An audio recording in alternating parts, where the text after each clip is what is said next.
Bismillahir Rahmanir Rahim. Alhamdulillahi Rabbil Alameen. Bari al-Kalaika Ajma'in. Wa salatu wa salam ala rasulihi wa habibihi Abul Qasim al-Mustafa Muhammad.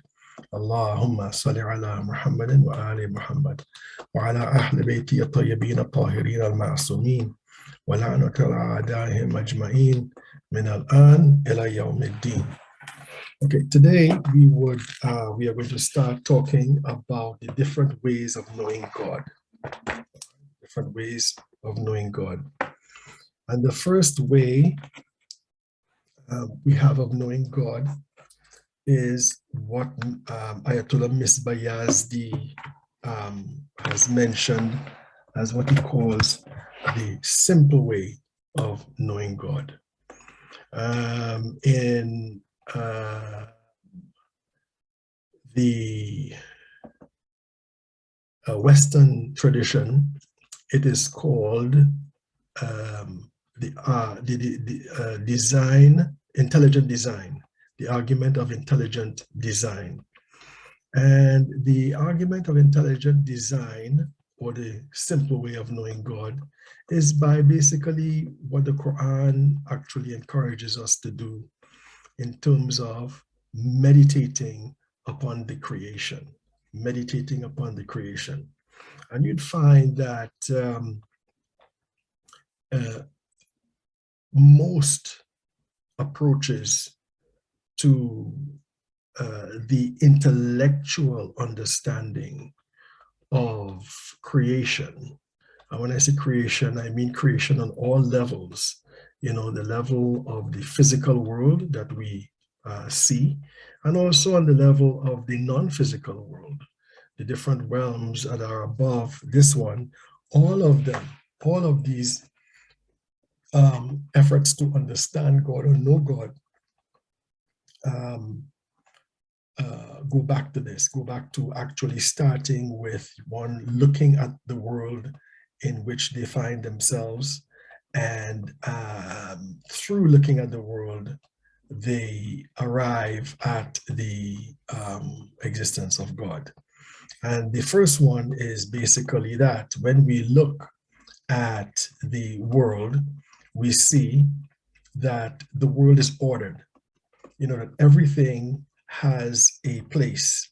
Everything, how it is constructed, for example, is constructed in an intelligent way, in a way that we could see that there is a mind at work, right? And this knowing God through this is one of the most fundamental means by which we could understand that God exists, right? So, one of the things that we notice about the world is that there is the operation of mathematics. Mathematics, infuses everything. Not mathematics on the pure abstract sense, but also mathematics on the geometrical sense. For example, things like symmetry. When you look at a plant, for example, a leaf, there is symmetry between the different parts.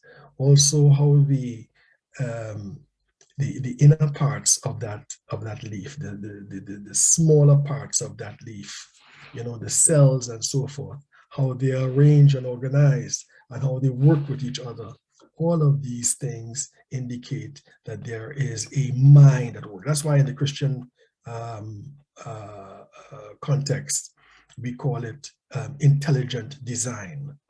All right. Now, usually the word intelligent design it pops up within an American context, in the sense that it is posited as the intelligent design versus the evolution. It's a good one, yeah, versus evolution, or the scientific way of knowing the world. From an Islamic point of view, evolution or evolutionism is not really a problem. For the Christians, because they have a limited, range of avenues open to them. Christians would say, okay, God created Adam, God created a human being, okay, and therefore evolutionism is wrong. Now, first of all, I'd like to mention that evolution, the theory of evolution is not really a theory, all right? It's basically a hypothesis, based upon the interpretation of certain observations, okay? And out of this, they've devised a theory to explain things. The other thing is that science, Western science, is progresses by the process of paradigms. And a paradigm is a scientific worldview. And these paradigms change.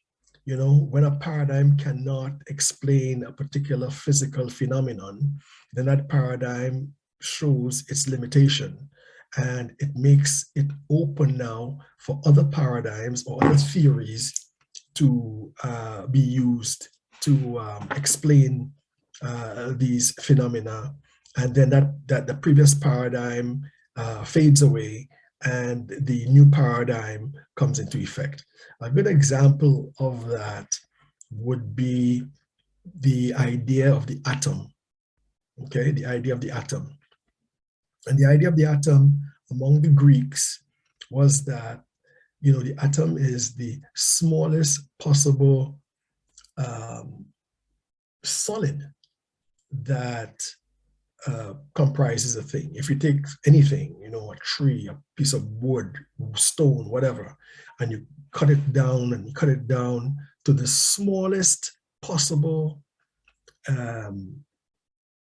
piece where you can't cut it down anymore, all right? That is what is called the atom.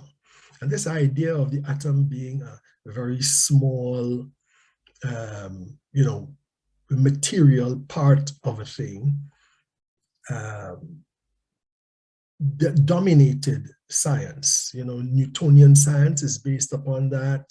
A lot of the sciences are based upon, or were based upon, this idea of this small, indivisible particle or part of a thing. Until, let's say, I would say maybe the 20th century, from like the beginning of the 20th century, by the middle of the 20th century, this paradigm, the paradigm of the atom being a small solid, starts to disintegrate. First of all, with the advancement in the ability to split the atom, okay, to split the atom. And in splitting the atom, you start seeing things like electrons and protons and so forth. And then they split these things. And then you start getting into really super subatomic particles like quarks and things like that. Now, one of the things that they had noticed about the behavior of these subatomic particles is that they behave in really weird ways, okay? Depending upon the observer. Very interesting that the observer has some kind of relationship with the thing the observer is observing, okay? So now we're talking about going beyond just mere objectivity. Objectivity means, the observer, meaning the scientist, does not interact with this thing. The scientist observes this thing, okay, and the scientist,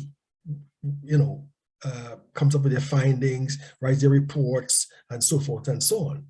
Okay, now we have these subatomic particles, depending on the position of the observer, depending upon the observer, these particles behave either as waves or as particles. They behave as waves or as particles. Now, what's a wave?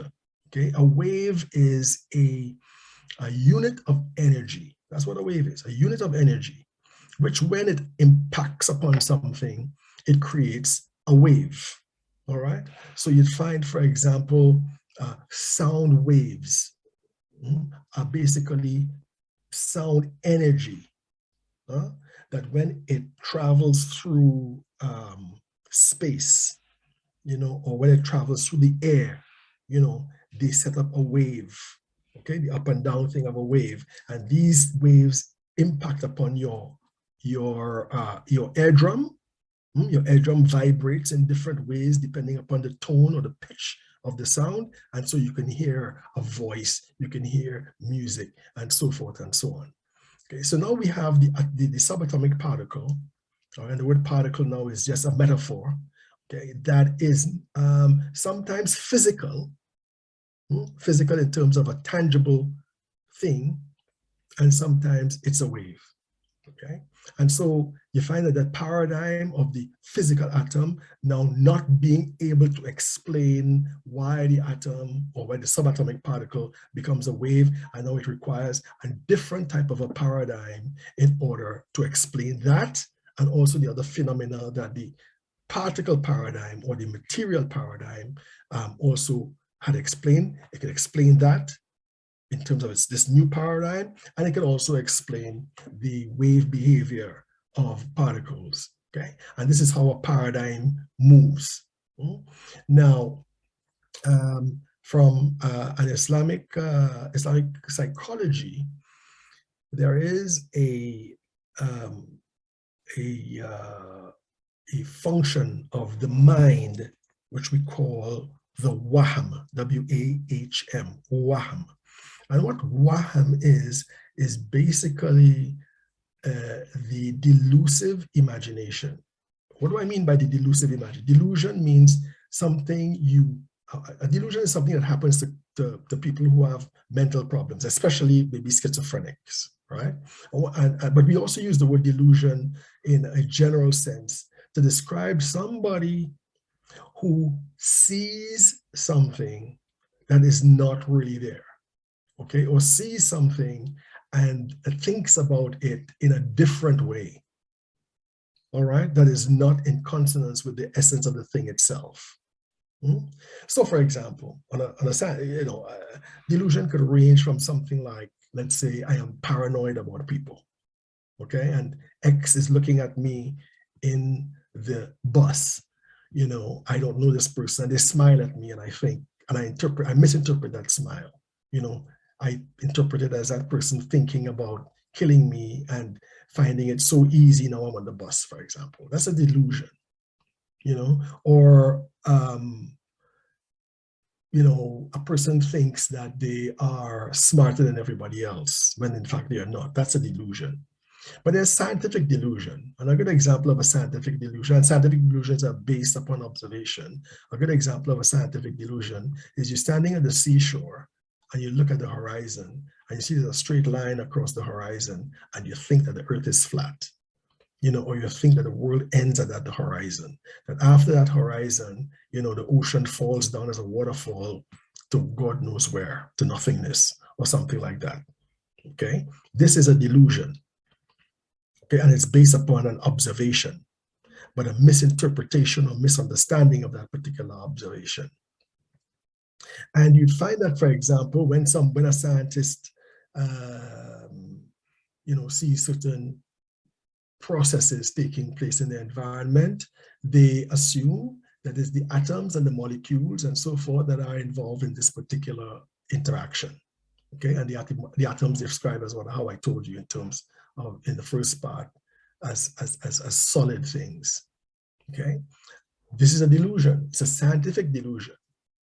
Okay, and based upon that mistaken observation, you create a scientific hypothesis as to how this thing is working, until, again, that thing cannot explain certain things and you create a new paradigm. And so a paradigm basically or paradigm shifts, as they call them, tend to go forward where the delusion cannot explain. It goes forward and more and more and more. It goes towards the real nature of the thing that you are looking at. Okay, so WAM is what is operational here.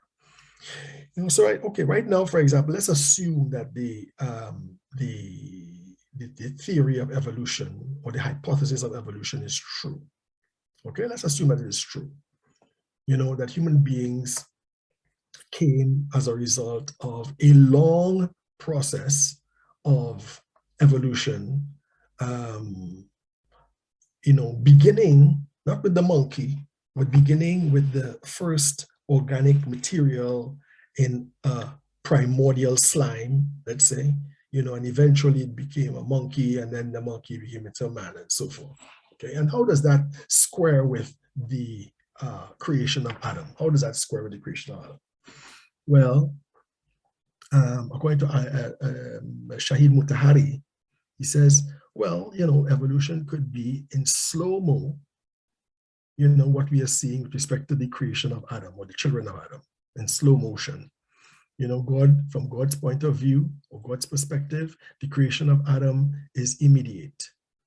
From our perspective, when we are looking at it on the ground, we see this as something gradual.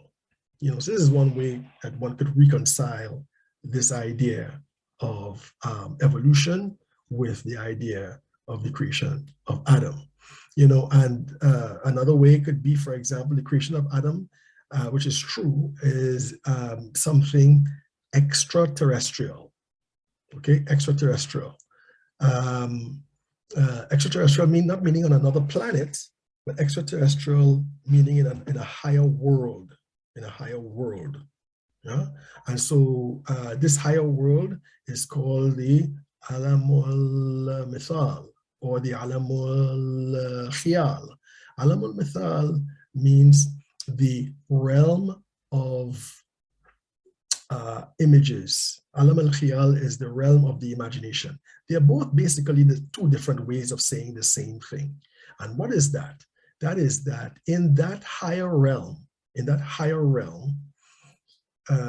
which engendered or is the fundamental cause for this realm, this physical realm. In that higher realm, it is non-physical, okay, or non-substantial. It is all imaginal, not imaginary, but imaginal. What is imaginal? And again, they begin with our personal experiences, okay, based upon Holy Quran. The Holy Quran says that that sleep is like death, and it's only Allah who brings us back to life after we wake up. But for most of us, we are away. Okay, we are separated from our bodies. And in that realm, what we do is we dream. Okay, and when we dream, what is the content of our dream? I don't mean like what you're dreaming about, but what are those images and things that you see in your dream? Where do they come from? Well, when we analyze these images that we see in our dream, we realize that these images are not substantial, or they don't have a material composition. Okay, so you could be dreaming, for example, sitting under a very tall tree with lots of leaves at night, and you light a fire, to keep warm at night under that tree. But the tree does not grow outside your head, for example, or the fire doesn't burn your brain. Why? Because these things are imaginal. Okay, they do not have substance. They are all images. Okay, and that world, that higher world, is the world of what we call form.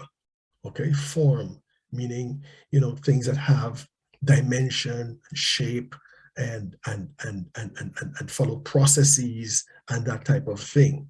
So in that alamul khiyal, or the alamul mithal, or the imaginary realm, that imaginary realm has all of the elements, all of the phenomena that you find on the earth. Okay, but it has them on a higher level, on a more permanent level. you see.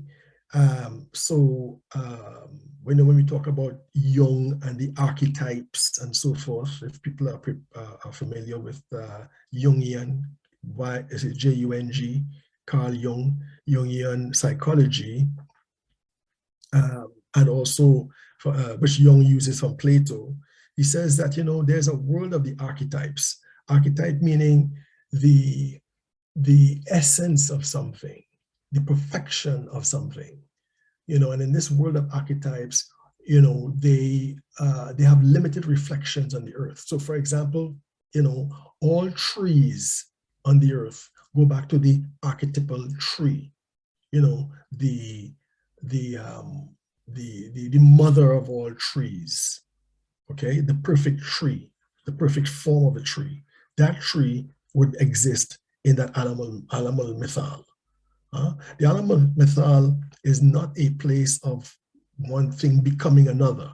In the animal mythal, you don't have a seed becoming a tree. You have the tree itself, and you have the seed itself. But the seed doesn't become a tree. The tree is a tree. Whereas in the world, everything is becoming. Things are not actualized yet. They become. So for example, I'm a man, but I wasn't born a man. I was a zygote. I was an embryo. Then I was a baby. Then I was a toddler. Then I became a teenager. Then I became a man. So everything in this world is process oriented. It's oriented within time and so forth. In the alam al-khiyal, you don't have that process taking place. What you have is a perfection, the perfection of all things on the earth in their form. And so in that higher realm, the imaginary realm, you find that it has everything. For example, the sun. There's a sun in the Alam al-Khiyal, but the sun is not really a planet as such, or a star in the sky. The sun is, that's basically the sun.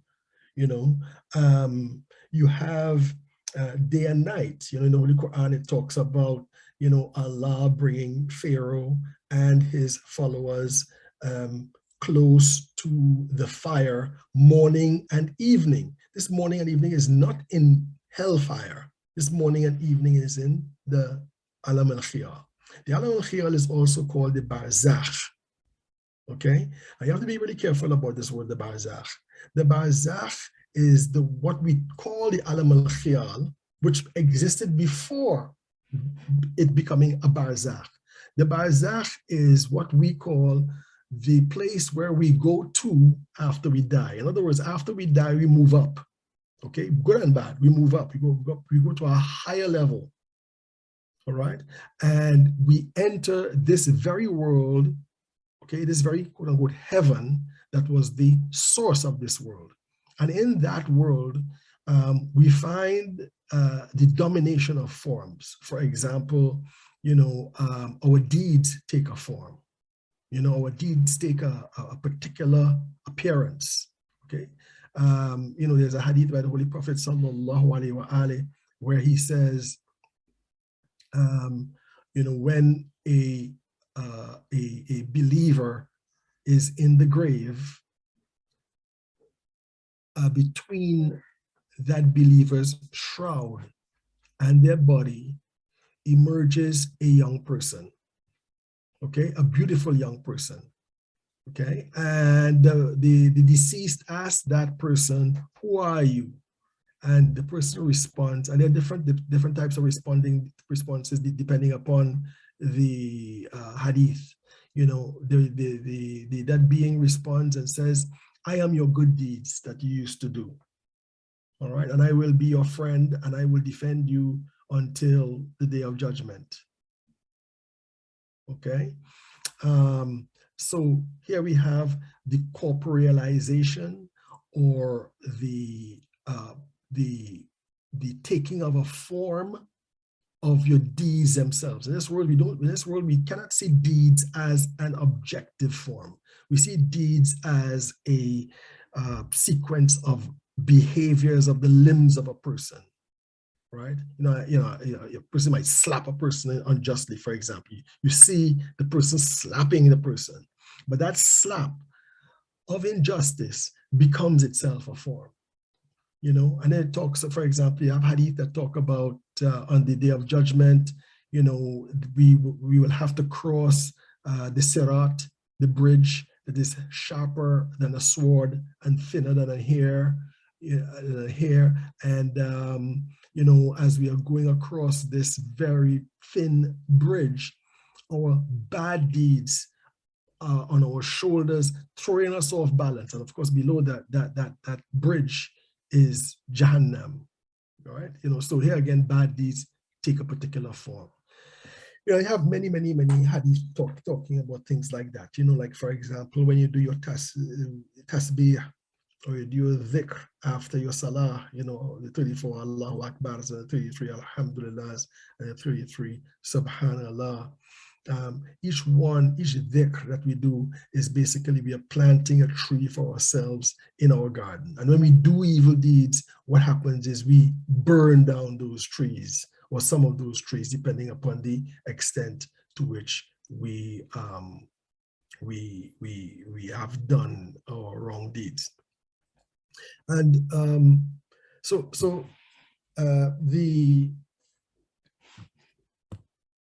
the idea of, let's say, for example, evolution or quantum physics and things like that, are basically hypotheses, very powerful hypotheses, which, for example, in the case of quantum physics, has turned into a kind of theory. Right? So when we look at the world, whether we're looking at the world from quantum physics, whether we're looking at the world from atoms that are solid and so on, what we see are certain types of relationships that are quite measured, quite precise, and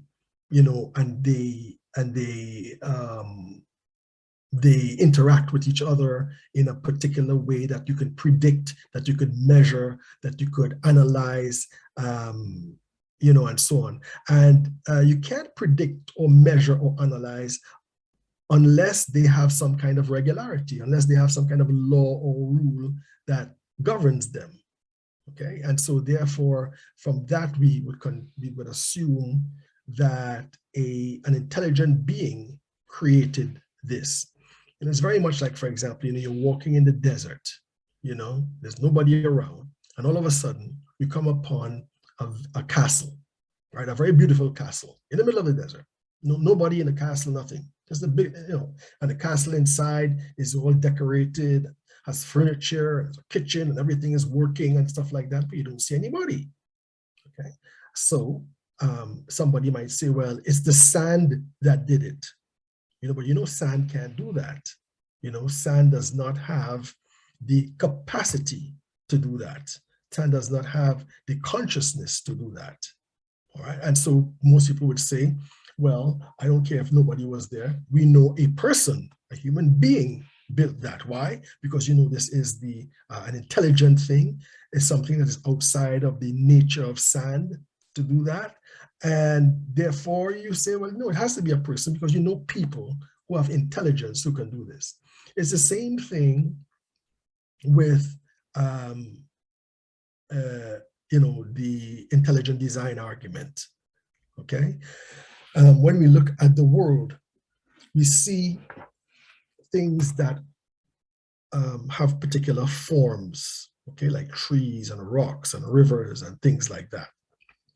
And then we analyze matter, okay? And matter, we notice, has two very important qualities, all right?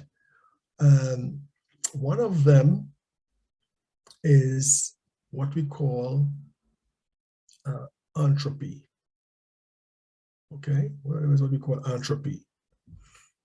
E-N-T-R-O-P-Y.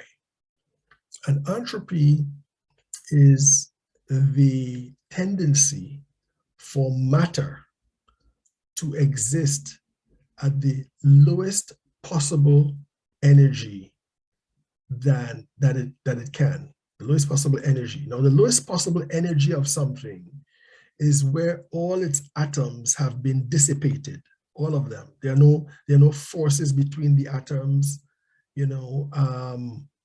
no interaction between the atoms, nothing. The atoms just dissipate, right? It's like, for example, you have a glass of water, and you put it down where the sunlight hits it, and eventually the glass of water evaporates.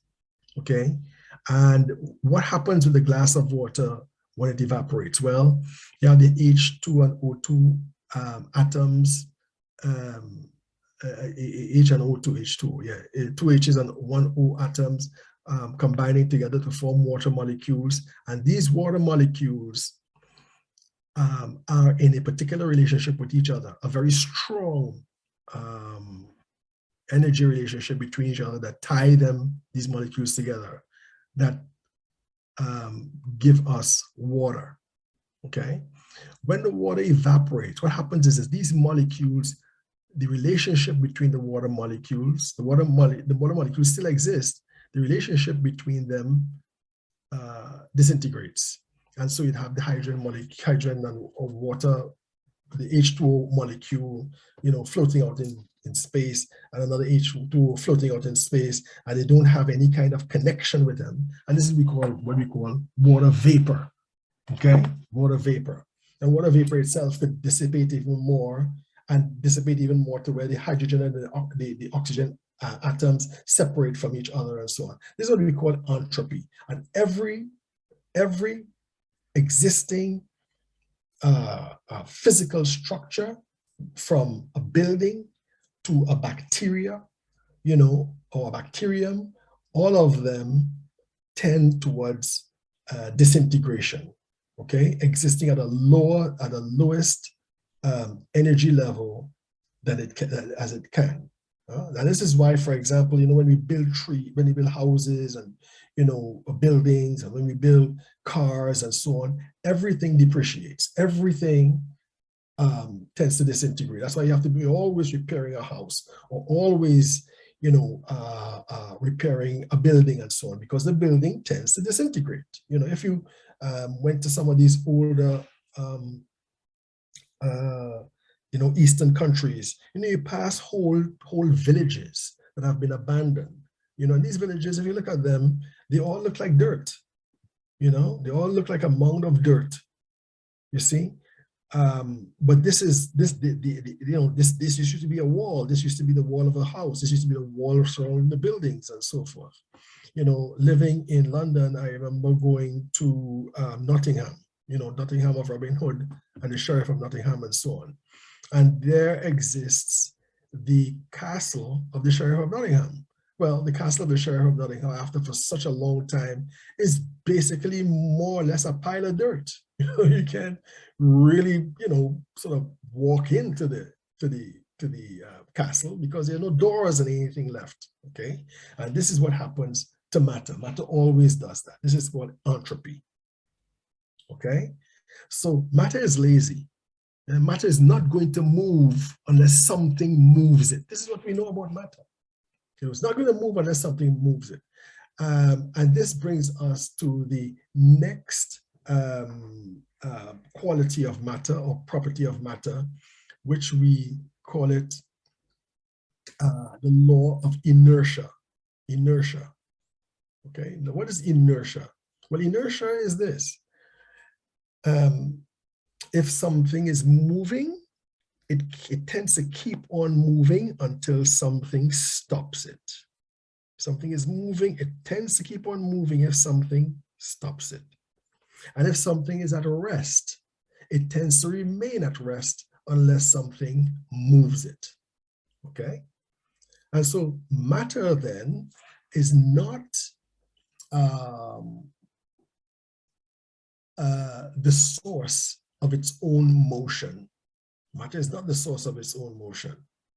Okay, something has to be outside matter for matter to move. Now, some people can say, well, look, I am matter and I could move and I could, walk and things like that. That is not something that is coming from our bodies. Yes, maybe our bodies are equipped to be able to do things like that, but the doing itself doesn't come from the body. Okay, it comes from the soul. And the soul is something that is immaterial. And this is why, for example, Hay in Arabic, life, is not seen in Islamic theology as something belonging to the material world, but something belonging to the higher spiritual world. So you have these two possibilities of matter. And this is something that scientists all agree upon. And of course, what might come to your mind is then that these scientists are actually contradicting themselves when they say that matter itself is the cause, or nature, which is basically the same thing.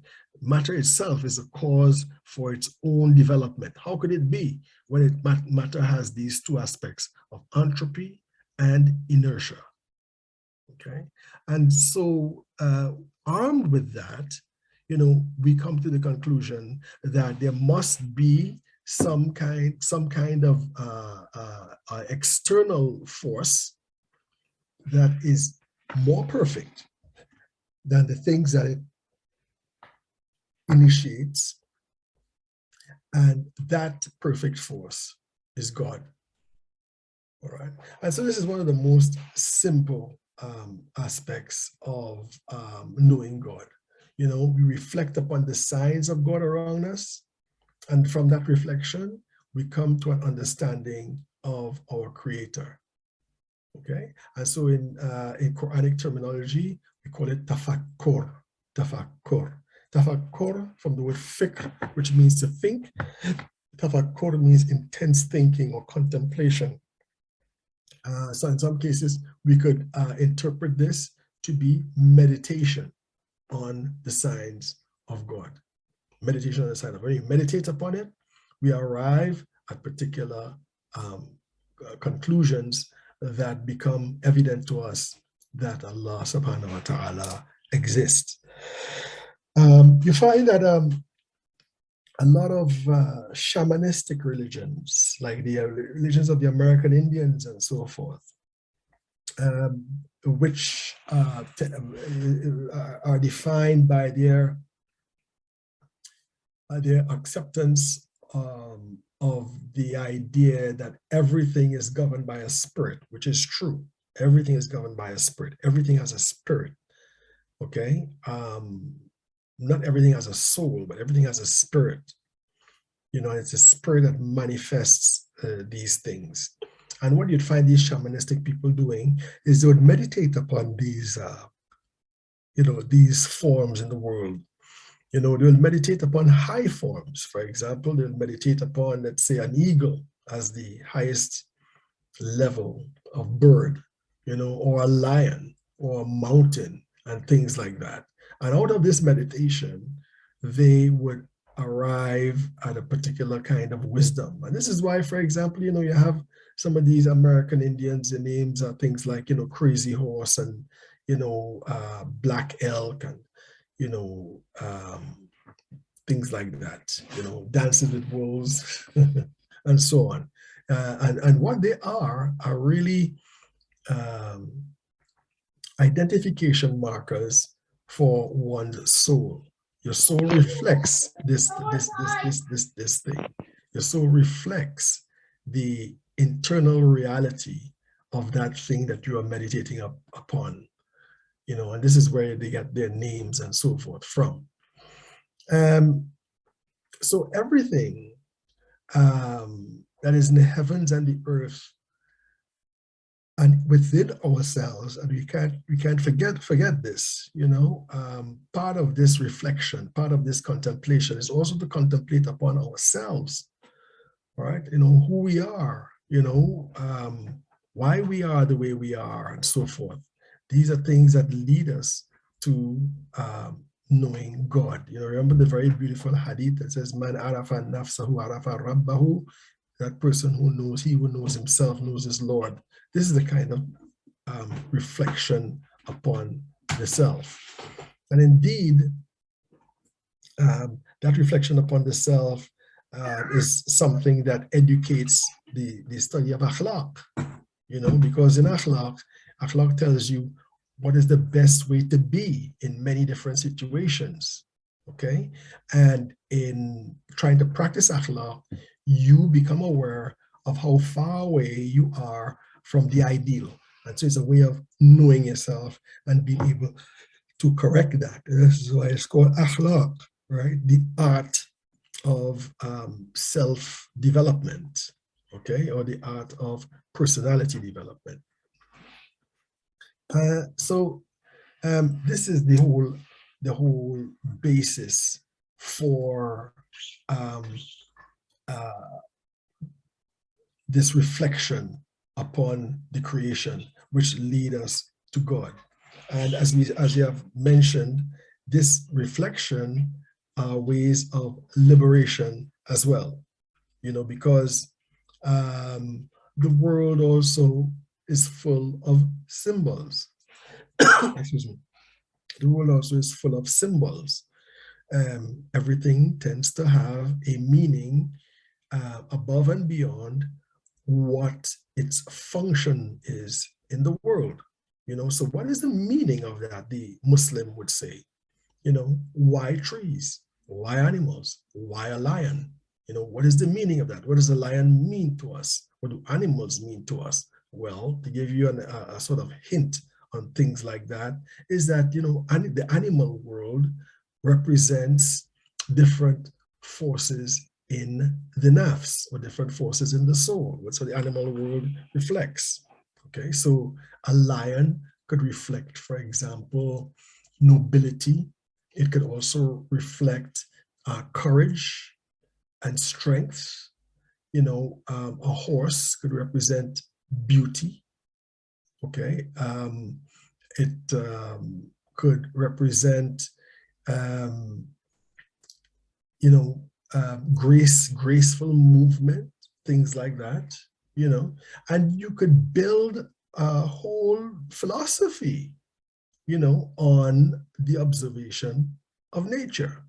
Take, for example, Kung Fu. A lot of Kung Fu is based upon looking at the fighting styles of different animals and incorporating them in the whole Kung Fu scheme. So you have, crane style and this style and that style, all of them based upon looking at animals. All right.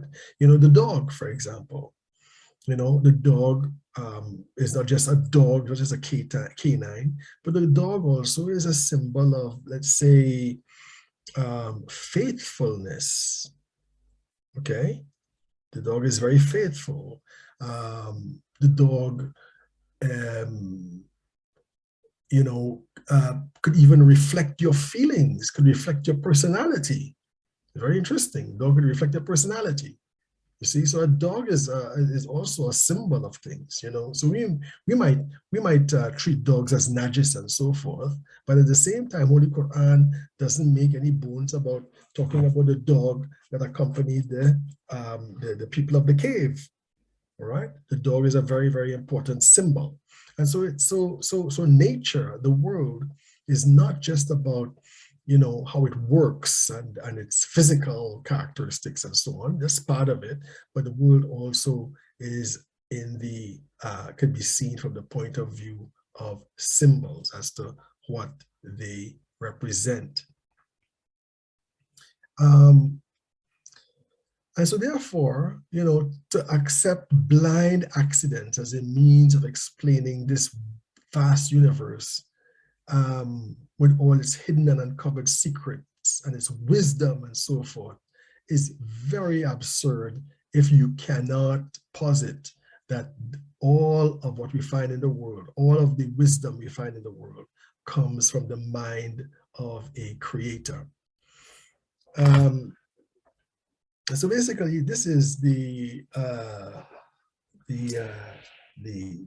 point of view of the simple way of knowing God, okay, or the argument by design, where you begin by looking at the world, looking at its relationships, looking at it the way it's operating, and from that, you come to the conclusion that a divine mind created this. In recent times, this idea has been extended even greater, not by people who are believers, but by people who are secular. Okay. And so, for example, we have this idea of the fine-tuning theory. The fine-tuning theory. What's a fine-tuning theory? Well, they believe that the universe is fine-tuned to life. Fine-tuned to life. And what I say by fine-tuned is like, for example, let's say two of the fundamental components of life would be the carbon atom and the hydrogen and oxygen atoms. Okay, that's all life is sort of built upon at least these two components. All right. Well, and they say, well, if the carbon atom had, let's say, one less electron, or if the carbon atom,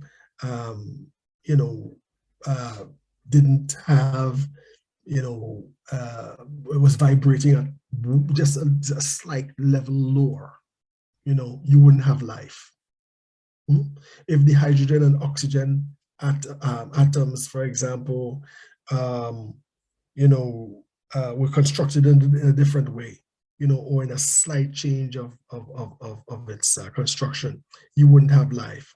If light did not move at a certain speed, for example, you wouldn't have life. And so therefore they say the universe is fine-tuned for life.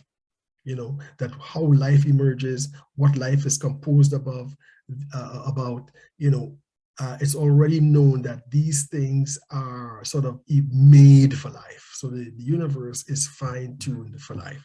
And then it comes to, and from that, it goes to an even higher level, that the universe is fine-tuned to observation. Fine-tuned to observation. All right. And so again, they use these different rationales to prove this. For example, let's say our eyes. One of the ways we observe something is with our eyes. Okay, it's not the only way you observe things. You observe, reactions, right? We observe reactions in calculations, right? So that's also an aspect of, talking about created things. Okay, you discover things by mathematics. One very important or interesting discovery in the universe that was done purely by mathematics were black holes. Black holes, right? Einstein's equation E equal mc squared. When you utilize that formula, you can arrive at the existence of a black hole based upon mathematics. And this black hole now has certain effects upon light, certain effects upon planets or stars that might be in its vicinity, which could not be explained by other interpretations or other understandings. And therefore, quantum physics with respect to black holes can explain them, and they have now become the dominant paradigm. But very interestingly, that the universe is also fine-tuned towards observation. Okay, observation in terms of our human senses to be able to observe that, and also in terms of our intellectual capacity to be able to observe. And all of this goes back, I think, to a very beautiful hadith Qudsi, holy hadith, where the Holy Prophet sallallahu alaihi wasallam relates about God. And the Prophet says, Allah says, I was a hidden treasure and I loved to be known. So I created creation in order to be known. All right. So this talks to that scientific theory that the creation, or the earth or the universe is created for observation, created for us to be able to observe it. When we look at the human body, for example, we see the shape of the body with balanced functional division. You know, what the circulatory system does is different, but in harmony with your nervous system and so forth. Okay, and when we look at the human being, we see all of these processes taking place, and we know just by reflection that this comes from God. So the scientific, the simplistic way, or not the simple way of looking at the universe is a way of knowing God. And Allah calls us to meditate on these things, to think about these things.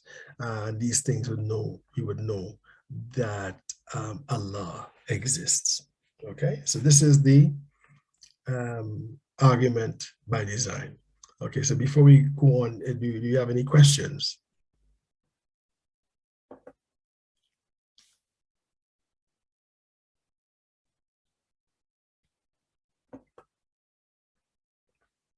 Okay. Yes. Yes, sir. Are we going to later down in the course get into the differentiation between the soul and the spirit? Because you say everything has a spirit, and not necessarily a soul. Yes. Yeah. Yeah. I mean, I could talk about that right now because you know, usually I bring that subject up when we're talking about eschatology, talking about like life after death and stuff like that, right? Now, sometimes it's a bit confusing. Huh? There are many scholars who equate soul with spirit. But in reality, there's a big difference between soul and spirit. The spirit is basically the truth behind something. The spirit is the spirit of a thing. Basically, goes back to that word of Allah, kun, right? Kun fayakun, be. All right. This word of Allah, be, is spirit. All right. And the spirit is is from which generates all things. Okay, all things in this world, they come from that spirit. All of them go back to that word be. Now, soul or nafs is with respect to living things. Right? Soul. So a stone wouldn't have a soul. A stone might have a spirit, okay, or has a spirit governing it. All right, which is what we would call a consciousness. Right? A stone would have a consciousness.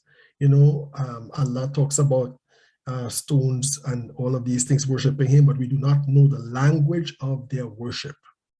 Okay, so this is, you know, we talk about the Holy Prophet sallallahu alaihi wasallam. Whenever he would walk somewhere, the stones would give him psalms, for example. Spirit, this is spirit, or the consciousness that permeates everything. Soul is something different. Soul is related to living things. And you know, we know that, for example, we know that there are a number of different types of soul that is divided among the different types of beings in the world. So, for example, living beings, that is. For example, we have what is called a vegetative soul, okay, or a vegetal soul. Okay, this is the soul that is found with things like plants and so on, with vegetation. And they have certain behaviors. You know, for example, vegetation grows. Vegetation attracts nutrients, okay, or absorb nutrients and give out waste products. This is basically what vegetation is. Okay, vegetation reproduces by, you know, things like pollination and so on. Okay, all the things that make vegetation live, that is the soul of vegetation. So as long as vegetation could absorb nutrients from its environment, utilize these nutrients, and expel you know, waste products from that interaction with these nutrients, this is the function of the soul of vegetation. Okay, so as you see from a vegetal point of view, the soul is basically that which governs the processes of that creature, in this case vegetation, with respect to the world. So that's what the vegetal soul is. Then you have the animal soul, because, you know, basically we have three living things. Remember, the soul is associated with living things. You have three living things in our world. All right, we have plants, we have animals, and then we have the human being, which is also part animal. Okay, so the animals. What is the animal soul about? Well, the animal soul is that the soul creates desire, okay? Or the soul sort of, you know, yeah, is a source of desire. And it is also the source of the movement towards the fulfillment of that desire. So when we look at an animal, and when we say animal, we mean it on a wide scale. We don't just mean four-footed creatures. We mean things that crawl, things that fly. You know, we mean bacteria. We mean all of these things. Okay. So when we look at animals, we see that when an animal desires food, okay, or wants food, what the animal does, it goes in the direction of where the food is, or it creates some kinds of structure or something, it's in its behavior where the food comes to it, you know, and it consumes that food. All right, so that's what an animal does. It moves towards the source of the fulfillment of its desires. Plants don't do this, right? Plants grow in the soil and absorb what's in the soil for it. If what's in the soil is not good for the plant dies. If an animal, for example, let's say a lion, sees that, you know, the herds that pass by, that lion no longer pass by, the animal is going to go looking for this herd. So that's a different type of a thing. Excuse me. So animals have desire and movement. This is what animals have. And human beings, which is the last one, tend to be complete in all of them. And by the way, animals also have a vegetative soul as well. Right? When you talk about a lion growing from a cub into a lion, that's something vegetative. Okay? When they eat food and they expel the waste, this is something vegetative. All right? A person could be, for example, brain dead, you know, but their body is still alive. What do we call that? We call that person a vegetable. You know, that person, if you put, let's say, for example, food in their veins and so on, they will survive. They will continue to live, but live in a vegetative state. So animals move towards the fulfillment of the desires. Now, human beings have a vegetal soul, an animal soul, and an angelic soul, right, or a human soul. Okay. The difference between humans and animals is that, you know, we do have animal tendencies, but we also have a soul that can transcend animal tendencies. We also have a soul that could conceptualize our existence. So, for example, we might be hungry, right? Let's say in the month of Ramadan, you're hungry in the month of Ramadan, but you don't eat. Why? Because you believe that if you eat in the month of Ramadan, it would, make them, it would destroy the month, and then you have to fast for 60 days, or feed 60 poor people for every day that you missed your fast. A human being could create a menu for what they are going to eat, in a certain time. Whereas, for example, a lion has to be going after the gazelles and tracking them, and taking out the weak ones and so forth. A human being would say, let me tame gazelles and bring them up in a farm, and I could slaughter any one of them whenever I like, for my own purposes. This is the function of the human intellect, or another aspect of the human soul. All right. So this is a big difference. The other difference with the other souls is that they tend to be very terrestrial. In other words, when a tree dies, its soul doesn't go anywhere. All right. The soul remains with the earth. When an animal dies, it's the same thing. But when a human dies, its soul remains conscious. Its soul remains observant. And the soul enters into a different realm. Okay, so this is a big difference between the soul and the spirit. Whereas the spirit, for example, does not grow, does not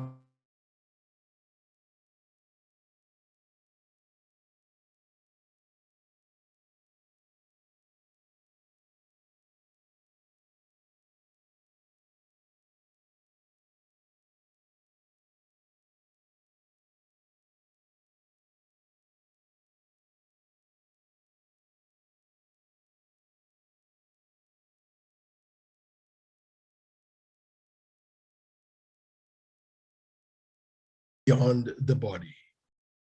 Okay, where it goes beyond the body.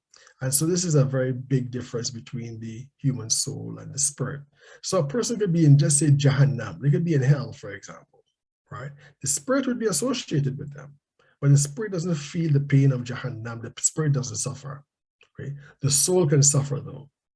Right now, what happens to the soul after death? Well, in the course of our lives, we determine our soul, what our souls are going to be like. The more evil you do, the more horrible your soul looks. The more good you do, the more beautiful your soul looks. When you die, your soul becomes your new body. That soul now becomes visible, apparent, when it goes into the alam al-khayal or the barzakh. It becomes visible, all right? And that soul is who you are. The spirit is still associated with that person, still associated with that person, because what the spirit is doing is the spirit is using that person to elevate itself, using that person to grow itself. All right. And so, you'll be moving on in barzakh or heaven or hell, for example. But heaven and hell are kind of different, because heaven and hell are also very physical as well as beyond physical. Right? Heaven and hell are like that, you see. But the soul is associated, the spirit is associated with that. Our task in the world is to orient our soul to the spirit. Okay, our souls can be oriented in one of two places. It can be oriented towards the physical world, which leads to things like greed and jealousy and despair and that type of thing. Or it can be oriented towards the spirit. If it's oriented towards the spirit, then there's a high identification between the soul and the spirit. And one can say very little difference between them. Did I answer your question?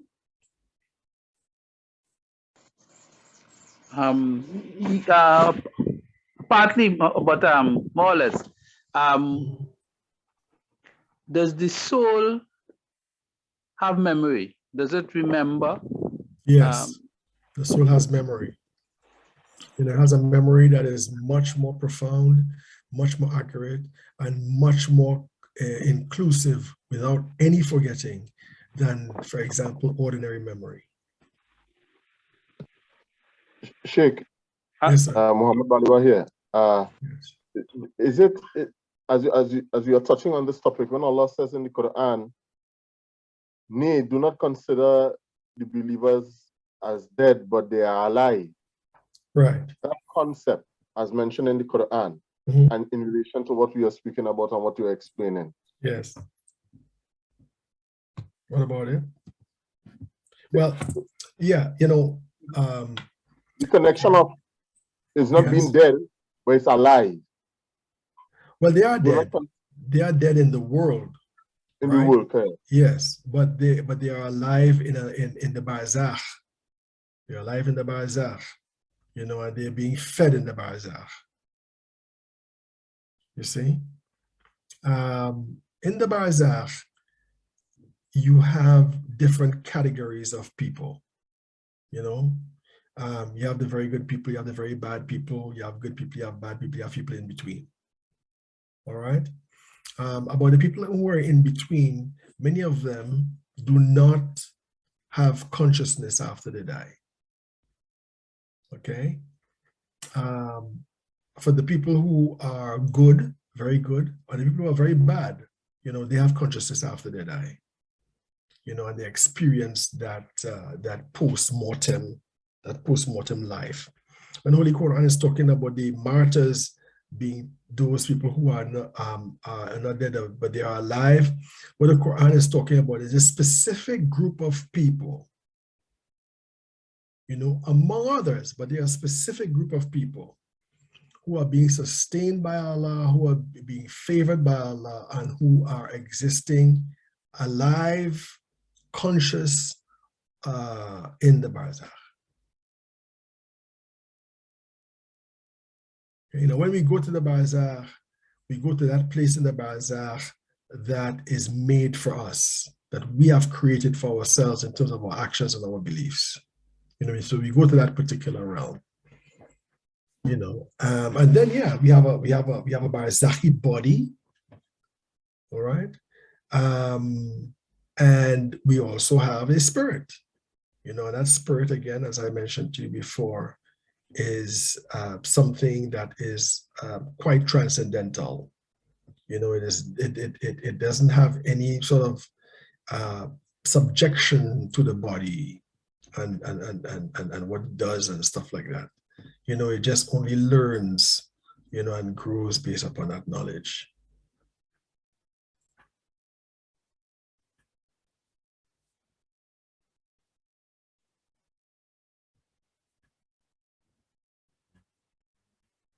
So when you're reading, you know, and you read soul and spirit, you know, you got to keep these things in mind, because sometimes some people, when they say soul, they mean spirit. Huh? All right. Or when they say spirit, they mean soul. You know, but there are some subtle change differences between them. For example, okay, I'll give an example of our spirit. Okay. Let's say you have person X, and a spirit, the spirit is basically, because it belongs to the realm of the Amr, okay, the Alamul Amr, the realm of the command. Amr is command, of course, right? The realm of command. What it means is, in that realm, everything that God says be exists without going through a process. Okay, it comes into direct existence. And this is a form of perfection. All right, and so perfection is only possible on a spiritual level or a non-material level. So these things exist like that. The angels, for example, are creations from Allah, where He said be to the angels, and it happened.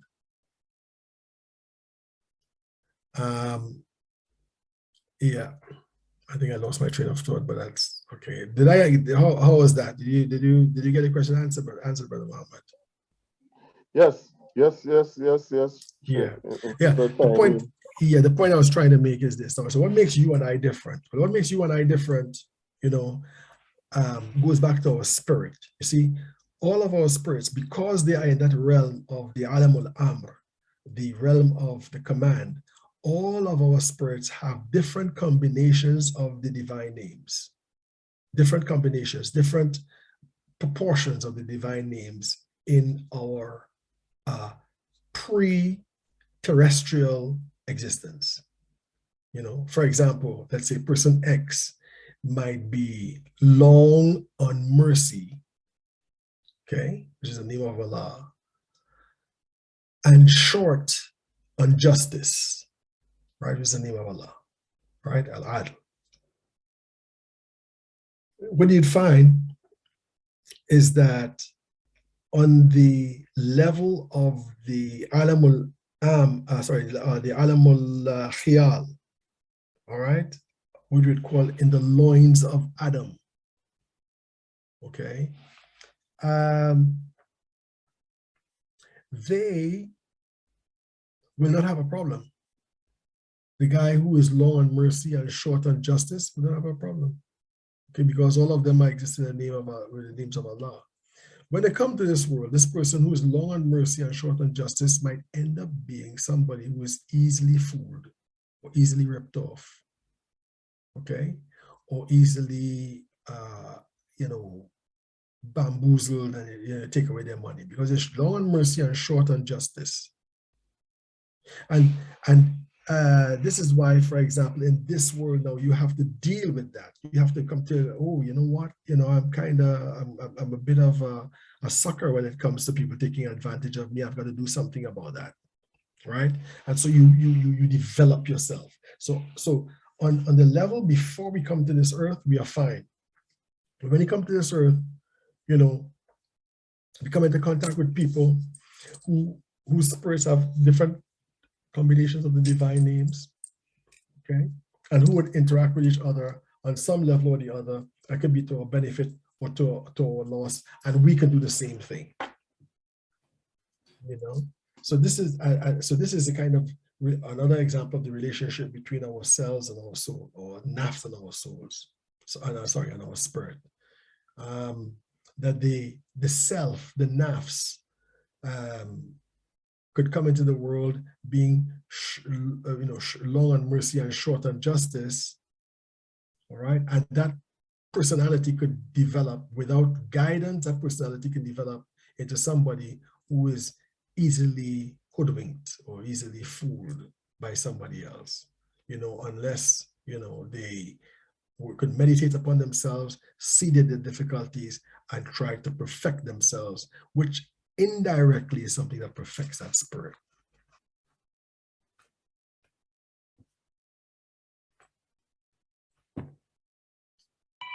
Okay, sorry. Wow. Sorry. Yes.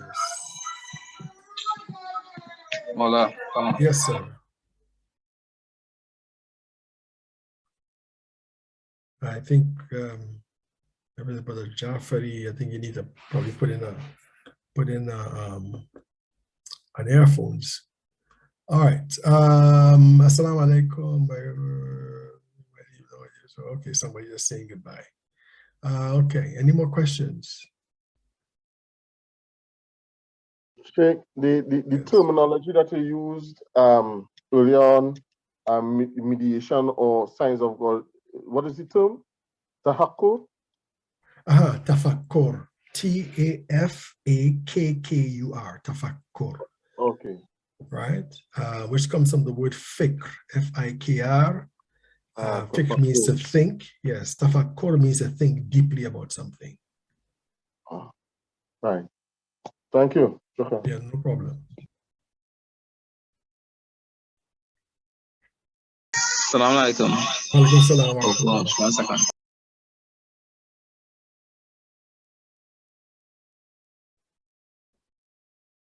Yeah, assalamu alaikum. Alaikum salam. I am looking at the time. I think that it is really late across for you also. Yes, and we are out of time, I think. Yeah. Yes, no problem. Okay, so shukran for the class. Shaykh, I am still trying to work on making you and Shaykh Zakaria hosts. so Right. that you can study sessions yourself, but that is kind of problematic. But Okay. again, inshallah, I'll make the recordings available by this week so that you can upload them after each class and persons can access them, inshallah. Right. Inshallah. Okay, so I have to tell you guys goodbye. Next week, we are going to cover the philosophical approach to knowing God. All right. And for those of you all who are coming on Friday, we will continue our discussion of Hinduism, inshallah, and try to get into some more meat on the issue. Nice to talk with you guys, inshallah, and I look forward to seeing you all again very soon. Assalamu alaikum wa rahmatullahi wa barakatuh. Wa Alaikum salam wa rahmatullahi wa barakatuh. Wa alaikum assalam wa rahmatullahi wa barakatuh.